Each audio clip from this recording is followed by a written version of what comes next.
Hi hello నమస్తే welcome to Suman TV. వాళ్ళతో పాటు ఒక స్పెషల్ గెస్ట్ ఉన్నారు. ఆవిడే అద్దంకి మోహన పద్మ గారు. అద్దంకి మోహన పద్మ అంటే అర్థం కాకపోయి ఉండొచ్చు, ఆవిడే బాంబే పద్మ. మరి అద్దంకి మోహన పద్మ నుంచి బాంబే పద్మగా ఎలా మారారు? 185 ఫిలిమ్స్ అబోవ్ ఆవిడ చేశారు. మరి వాటి ఎక్స్పీరియన్స్ ఎలా ఉండింది?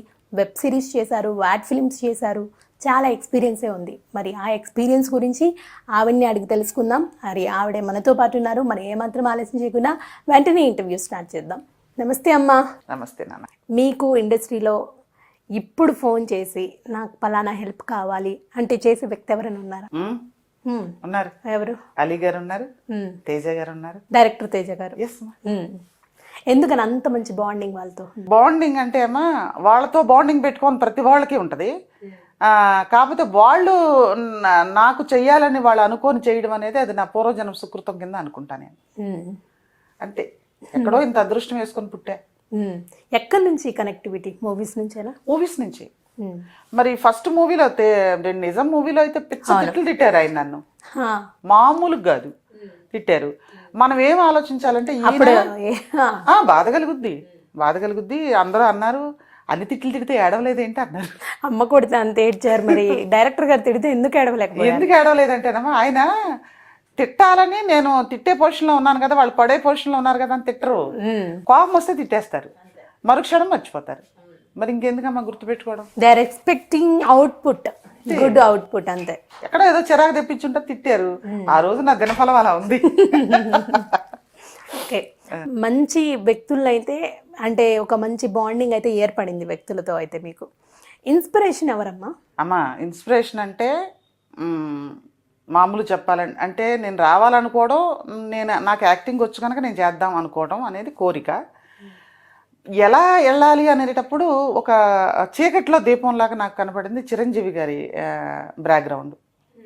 ఎలా అంటే ఆయన ఇంటర్వ్యూస్ చదివేదాన్ని, మీరు యాక్టింగ్ బాగా చేస్తావు కదా, నువ్వు డాన్స్ బాగా చేస్తావు కదా, మళ్ళీ ఎందుకు యాక్టింగ్ క్లాసులకు జాయిన్ అయ్యావు అని ఆయన అడిగితే ఎవరో నాకు రెఫరెన్స్లు కావాలి కదా, నాకు ఎవరు తెలియదు కదా అని అన్నారంట.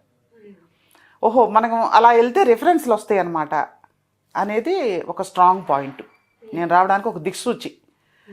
అండ్ తర్వాత ఎవరో ఒకళ్ళు ఇండస్ట్రీలో లేకపోతే పైకి రావడం కష్టం అనుకునేదాన్ని తప్పు అని నిరూపించారు ఆయన. ఆయనకుండే ఇంట్రెస్టు, ఒక పిచ్చి, అది దానివల్లే కదా ఆయన పైకి వచ్చారు. మరి తర్వాత మరి నాగబాబు గారు కానీ పవన్ కళ్యాణ్ గారు కానీ అనే పేర్లు మనకు వినపడుతున్నాయి అంటే మనకు ఆయన వల్లే కదా. ఆయన ఒక పిల్లర్. ఇప్పుడు మాట వచ్చింది ఇంకోటి చెప్పాలి. నాగబాబు గారు మాట వచ్చింది కనుక ఆయన దగ్గరికి వెళ్ళి నేను ఇబ్బందిలో ఉన్నానండి, నాకు వేషాలు లేవు అంటే అని అడిగినా, నేను అడిగిందే ఈ మాటే, ఇంకెవరన్నా ఏదన్నా అడిగినా ఎవ్వరూ ఖాళీ చేతులతో రాలా, రిక్తహస్తాలతో పంపని పరమశివుడు నాగబాబు గారు. ఒకవేళ ఏదన్నా మళ్ళీ ఆయన కినుకు వహించారంటే అది ఎదటోడిది తప్పే తప్ప ఆయనది కాదు. పక్కన వాళ్ళు అంటం కూడా నేను విన్నా, సార్ మీరు వాళ్ళకి అంత డబ్బు ఇచ్చేశారు, నిజంగా వాడికి అంత అవసరం లేదండి, వాడు బాగానే ఉన్నాడు అని అంటున్నారు. అంటే ఆ సందర్భం నేను ఉన్నాను అక్కడ. అంటే ఆ తీసుకున్న వ్యక్తి వెళ్ళిపోతే నాగబాబు గారు అన్నారు, ఒరే నిజంగా వాడికి అవసరం ఉందో లేదో, వచ్చాడు, మన దగ్గరికి వచ్చినోడు ఎవడో ఖాళీకి పోకూడదు, పోనీ ఒక అబద్ధం చెప్పాడు అనుకో దాంతోనే పోతాడు, ఏం పెద్ద కోట్లు ఇచ్చామా, అంత లైట్ మైండెడ్. ఎంతమందికి ఇచ్చి ఆయన వేషాలు ఇచ్చి జీవితాన్ని నిలబెట్టారు. ఖాళీగా ఎవరు రారమ్మా అక్కడికి వెళ్తే. అమ్మ ఇలాంటి వాళ్ళు లేకపోతే మాలాంటి వాళ్ళు ఎవరున్నారు నాకు చెప్పుకుని రావడానికి? ఇక్కడ వాళ్ళ వల్లే కదా మేము నిలబడతాం. ఎవరు హెల్ప్ చేస్తే వాళ్ళది హెల్ప్ అమ్మా. ఇప్పుడు వేషం అడిగాము, ఇప్పించారనుకోండి, అది మనం బాగా చేస్తే దానివల్ల 4 వేషాలు రావాలి. ఆయన ఇచ్చిన వేషం ఇప్పించిన వేషం చేస్తే తెల్లారి పొద్దున్నే వెళ్ళి మళ్ళీ గుమ్మం ముందు నుంచి వేషం అలా అనకూడదు. మరి అనకూడదు, ప్రతిసారి ఉండకుండా వాళ్ళు ఇచ్చిన చిన్న అందిస్తే మనం కొండ పట్టుకుని పాకాలి. నిజమా అమ్మ? ఇప్పుడు డైలాగ్ రైటర్ని పట్టుకొని మనము ఒక సీరియల్ చేసినా, మూవీ చేసినా, మన క్యారెక్టర్ ఇంతే రాస్తే నాకు కొంచెం పెంచి రాయండి, నేను ఎక్కువగా కనిపించాలి అనుకుంటున్నాను అంటే రాస్తారా? లేకపోతే ఎలా? అసలు లేదురా, ఎక్కడో అసలు రాంగ్ ఇన్ఫర్మేషన్ విన్నావు నువ్వు. ఏం లేదు. ఒకప్పుడు మంజులా నాయుడు గారు వాళ్ళ చేతుల్లో ఉన్నప్పుడు వాళ్ళే గెస్ చేసి, వాళ్ళు జడ్జ్ చేసి ఈ క్యారెక్టర్ని పెంచితే బాగుంటుంది అని చెప్పి వాళ్ళు నిర్ణయం తీసుకునేవాళ్ళు. వాళ్ళే అన్నిటికీ కర్త కర్మ క్రియలు కనుక ఇప్పుడు ఛానల్స్ చేతిలోకి వెళ్ళింది నాన్న. ఎవరు ఏ ట్రాక్ వచ్చినప్పుడు ఎక్కువ రేటింగ్ ఉంటే ఆ ట్రాక్లో పెరుగుతుంది తప్ప నేను కనిపించాలి నేను ఏముండదురా, అసలు ఇంపాసిబుల్. ఇప్పుడు మీలాంటి సీనియర్ యాక్టర్స్ అందరూ సీరియల్స్ చేస్తున్నారు ఎక్కువగా. సీరియల్స్లో మెయిన్ రోల్స్ చేస్తూ అత్తగారి క్యారెక్టర్ కావచ్చు, అమ్మ క్యారెక్టర్ కావచ్చు చేస్తూ మంచిగా ఆ సీరియల్స్ చేసుకుంటూ ముందుకెళ్తున్నారు. మీరు ఎందుకు చేయట్లేదు? అమ్మ నేను వెరీ బిగినింగ్లో సీరియల్స్ చేశాను. సీరియల్ మీదే నేను ఆధారపడ్డాను. ఆవిడే నాకు ఫస్ట్ అవకాశం ఇచ్చారు, మంజులా నాయుడు గారు. ఓకే. అసలు ఫస్ట్ ఇచ్చింది వెండమూరి వీరేంద్రనాథ్ గారు. ఆయన సీరియల్లో నేను మహర్షి రాఘవ గారి కాంబినేషన్లో చేశాను. Okay, good. 350 ఇస్తానమ్మా, దెన్ నువ్వు డబ్బింగ్ కూడా చెప్పి వెళ్ళిపోవాలి అని. ఎపిసోడ్ ఉంటుందా, పర్ డే ఉంటుందా? ఎపిసోడ్ లెక్కలేదురా, డేకే కాల్ షీట్ సరిపోయేవా అంత? అప్పుడు 350 అంటే హ్యాపీ, వారం తిన్నాం కదా. ఓకే. అయితే అని అన్నారు. తర్వాత మంజులా నాయుడు గారు ఇచ్చారు 500. అక్కడ ఎంత ఇస్తున్నారంటే ఈ టీచర్ బుద్ధి కదా, నిజం అన్నమాట, 350 అని చెప్పా. మంజులా నాయుడు గారు ఏమైనా ఎండమూరి గారికి ఫోన్ చేస్తారా? అవును, పిచ్చ. ఆ తత్వం కూడా పనికొచ్చిందిలేండి ఒక రకంగా, అబద్ధం చెప్పదు అనేది ఒకటి ఉంది. అందరితో ఆవిడ 500తో స్టార్ట్ చేశారు. తీరం సీరియల్ వరకు 2000 వరకు అయింది నా రెమ్యునరేషన్. చేశాను. తర్వాత ఏంటంటేనమ్మా దానికి కొంచెం టైము ఎక్కువ పడుతుందిరా, ఎక్కువ డ్రెస్ చేంజ్లు ఎక్కువ ఉంటాయి. పెద్ద క్యారెక్టర్ అయితే కొద్దిగా స్ట్రెస్ ఎక్కువ ఉంటుంది. ఎక్కువ ఉన్నప్పుడు కొంతకాలానికి చేయలేకపోతాం, కొద్దిగా రిలాక్స్ అవుతాం. అందులో మూవీస్లో మంచి అవకాశాలు వచ్చినప్పుడు సరే చేసుకుందాం కదా అనిపిస్తుంది. ఇప్పటికి చేస్తున్నానమ్మా నేను. జానకి కలగనలేదు, ఊహలు గుసగుసలాడే, అంటే పెద్ద వేషాలు కాదు కానీ గెస్ట్గా చేస్తాను. గెస్ట్ రోల్స్ అలా చేసి వస్తున్నారు. పర్మనెంట్ రోల్ వస్తే చేస్తారా? పర్మనెంట్ రోల్ అమ్మా అది కూడా ఉండొచ్చురా. ఒకటి వెళ్ళాను, అదేంటి ఒక తమిళ సీరియల్, హిట్ అయిన సీరియల్ తీసుకుని ఇక్కడ తెలుగులో చేస్తున్నారు, మన అనితా చౌదరి గారు చేస్తున్నారు. దానికి ఒక మెయిన్ రోల్ కింద పిలిస్తే వెళ్ళాను, గెటప్ అది ఇచ్చి వచ్చాను. వాళ్ళు లుక్ టెస్ట్ అంటారు కదా, మరి అది తెలియదు. మరి అది ఒకళ్ళైతే అది ఇప్పుడు పెద్ద వేషం ఒప్పుకున్నట్టే. Okay, good good. ఎందులో టెలికాస్ట్ అవ్వబోతుంది అనేది? జెమినీలో టెలికాస్ట్ అవ్వబోతుంది. ఓకే, చేయాలని కోరుకుంటున్నాం, సెలెక్ట్ అవ్వాలి అని. ఎందుకంటే ఇప్పటి వరకు మూవీస్ థియేటర్స్లో చేసిన మిమ్మల్ని టీవీ స్క్రీన్లో కూడా చూడాలనుకుంటున్నాము. పుట్టక ముందు చేశానమ్మా. అవును, ఇప్పుడు కొత్తగా అంటే సీనియర్స్ అందరూ ఇప్పుడు ఇక్కడికి వచ్చేసి సీరియల్స్లో కనిపిస్తున్నారు. అంటే అప్పుడు మిమ్మల్ని చూసిన పెద్దవాళ్ళు ఇప్పుడు గుర్తుపెట్టి ఇంకా హ్యాపీగా చూస్తూ ఉంటారు కాబట్టి అడుగుతున్నాం అంతే. అండ్ రెమ్యునరేషన్ విషయానికి వచ్చింది కాబట్టి, టాపిక్ వచ్చింది కాబట్టి, ఫస్ట్లో తీసుకున్న రెమ్యునరేషన్ ఎంత, ఇప్పుడు తీసుకుంటున్న రెమ్యునరేషన్ ఎంత? అమ్మ ఫస్ట్ సీరియల్కి ఫస్ట్ కెమెరా ముందుకు నేను వెళ్ళింది 350 రూపాయలు, సినిమా 1000 రూపాయలు. అధిపతి సినిమా మోహన్ బాబు గారి మూవీ అది. Okay, good. అదేంటి అని అలా స్టార్ట్ అయింది. ఇప్పుడు చాలా రెట్లు పెరిగింది.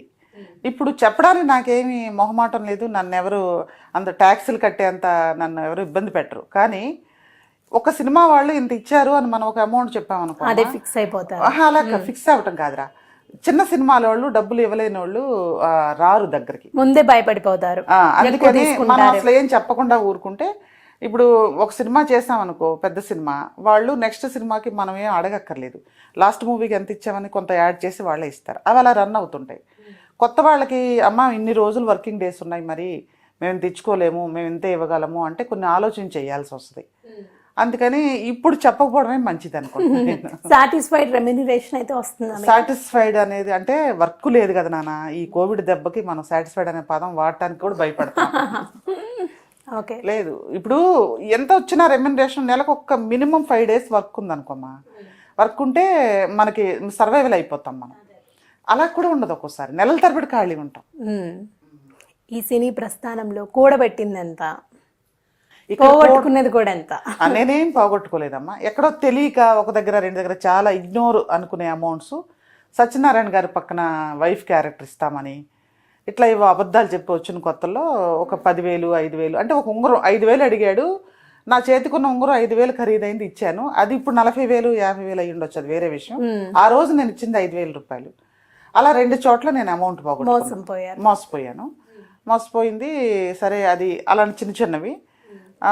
ఇంకా కూడబెట్టింది అంటేనమ్మా ఎప్పుడూ కూడా భోజనానికి ఇబ్బంది లేకుండా జరుగుతూనే ఉంది తప్ప, నిజంగా టు బీ ఫ్రాంక్ ఇక్కడ కూడబెట్టింది ఏమీ లేదు.